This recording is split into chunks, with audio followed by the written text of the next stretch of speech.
Welcome to Ajatella, the show that transitions you from think to change. And today we have brought back Linda Koller. She's a psychosocial specialist and a good friend. Welcome. Thank you so much, Anne. Thank you for having me today. Good. So we were speaking about growing into better, in the first series, and now we are speaking about fighting for better. Yes. Because there could be someone who is watching us and yes, they want to grow into better, but they're not fighting for it, or maybe they're experiencing challenges, growing into that space. Yeah. So what are some of the challenges of fighting for better? And I think the biggest challenge is negative or toxic environments. The environment could be physical. It could also be intellectual. In this case, we are talking about people that you work with, but you're also very close to.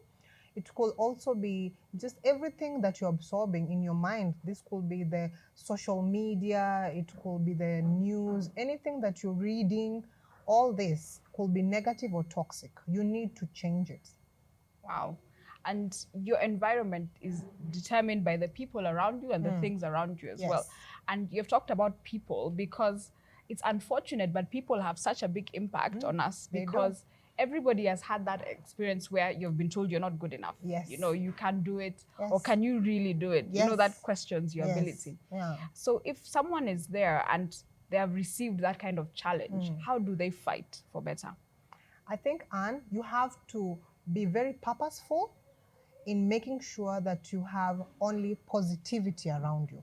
Have people who encourage you, people who root for you. You can have mentors, you can have positive friends, people who tell you, Anne, you did great.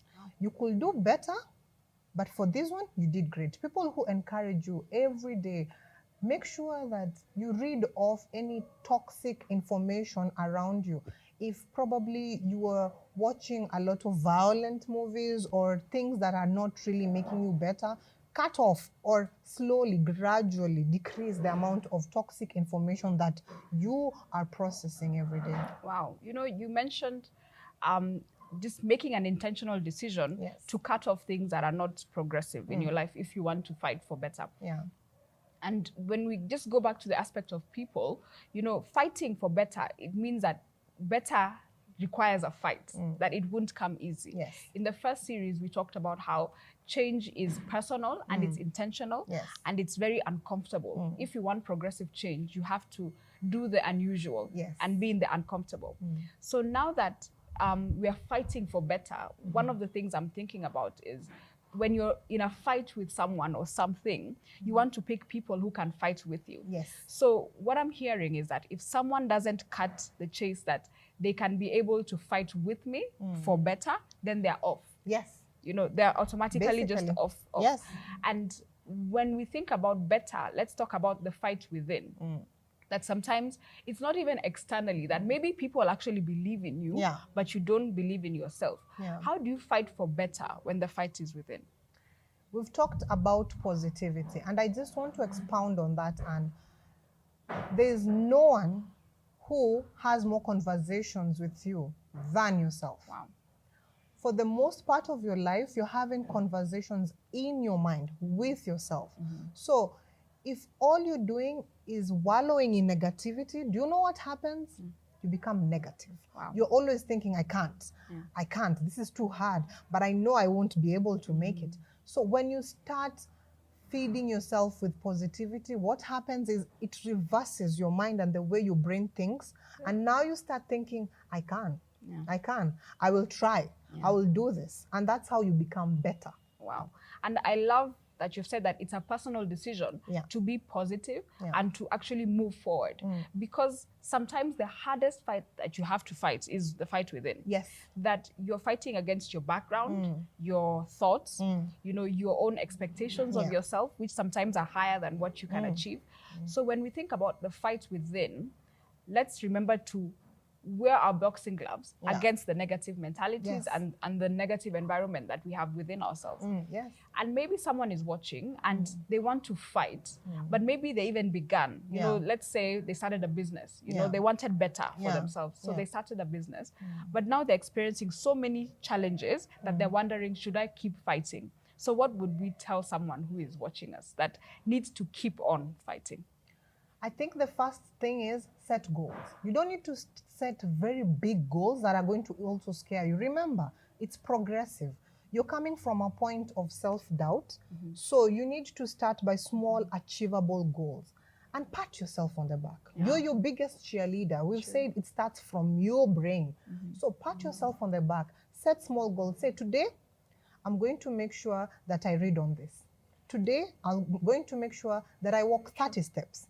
Today, I'm going to make sure that I achieve this particular goal. Don't make it too big that it's going to scare you. There's something small. And the biggest thing, Anne, when you're looking to be positive in your life, make sure that you surround yourself with people who can help you. Mentors. Mentors are very key in our lives. People who can tell you, I've been there, Anne, and if I did it, you can do it. Yeah. They encourage you, the positivity, positive change in your life. Wow. You've mentioned many things, and if I can just pick out two, pat yourself on the back. I don't think we celebrate ourselves enough. You know, when we think about the achievements that we have in life, when you have done better, even if better is, let's say you wanted to exercise daily, and now you exercise 3 times a week, pat yourself on the back and say, you know what, I'm not where I should be, but I'm doing well. You know, pat yourself on the back, celebrate yourself. One of the things I've learned in life is to celebrate the milestones. That the milestone is not the optimum achievement, but it gets me where I'm going, and it's a step, and I celebrate that. Even if it's buying yourself, you know, a soda, you know, juice, buy yourself ice cream, you know, take yourself on a drive, do something that celebrates that milestone, which encourages you to do more. And you've also mentioned that get mentors. Now, what is the place of a mentor in fighting for better? I know you've mentioned it briefly. Maybe we can expound on that because it's something very critical. So I think mentors are very key when you're looking to change, only because mentors have already gone through what you're going through. They might still be in the same situation, but just a few steps ahead of you in the same scenario. So what they do is they help you, keep you grounded. They tell you, okay, Linda, I think you're moving away from your goals. Remember, we talked about setting goals. This mentor will tell you, you're deviating a bit from your goal. Come back, Linda. They'll tell you, okay, this is where you get this material that is good for you. They'll tell you, this is where you go to get like-minded people. Network with people who are like-minded as you. Yes. Wow. And one of my favorite quotes is that if I have been able to see far, it is because I stand on the shoulders of giants. And a mentor is a giant that you are able to stand on their shoulders. And one of the things that mentors do is that because they have fought for better in their own lives, they're able to guide you and say, if you keep fighting this battle, you will get to better. Because they are probably 5, 6, 10 steps ahead of you.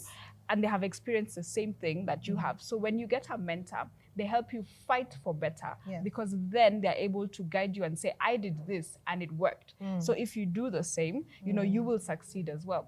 True. And even as we think about a different aspect of fighting for better, is that when do you know that the fight will get better? You know, when do you see the silver lining on the cloud and say that, you know what, now I can be able to transition into change? And do I stop fighting, or does the fight always happen? There's something peculiar about change. Change is so gradual. Sometimes you don't feel it. So what I would advise is consistency, Anne. Wow. If you're consistent, if you just keep at it, and I like the word consistent because it's also used in one of my best books. This is the Secrets of the Race.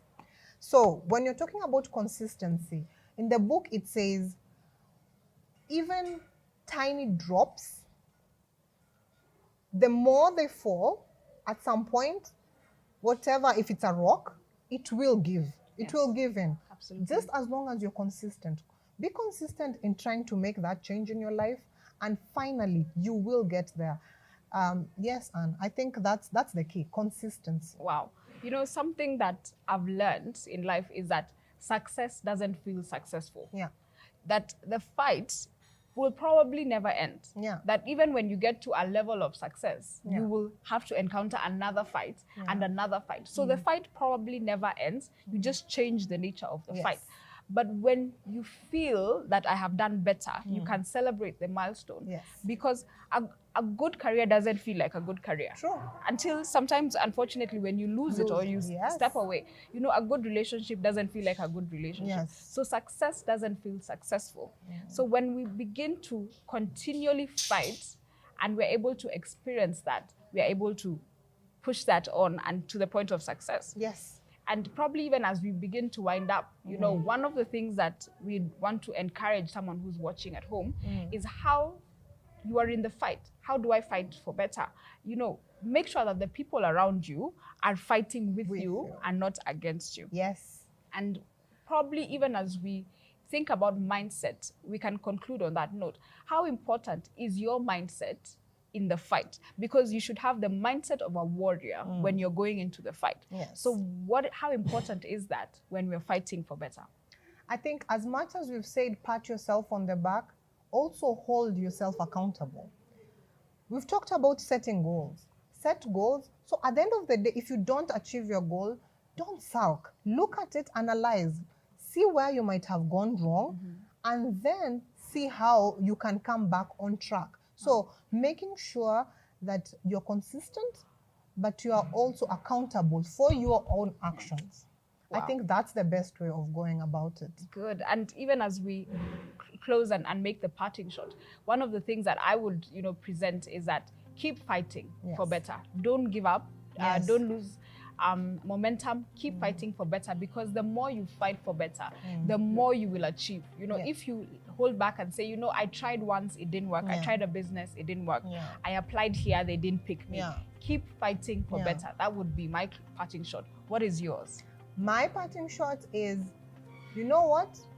A journey of 1,000 miles begins with only one step. Wow. Try. Thank you. Thank you. Thank you very much. So we continue the conversation. Some of the things that we're talking about are in the book, Secrets of the Race. Yes. So please check it out. There'll be a number at the bottom of your screen. You can be able to call and get the book. If not, it's on Amazon as well. Get the book, Secrets of the Race. Have a good evening. Thank you very much. Thank you.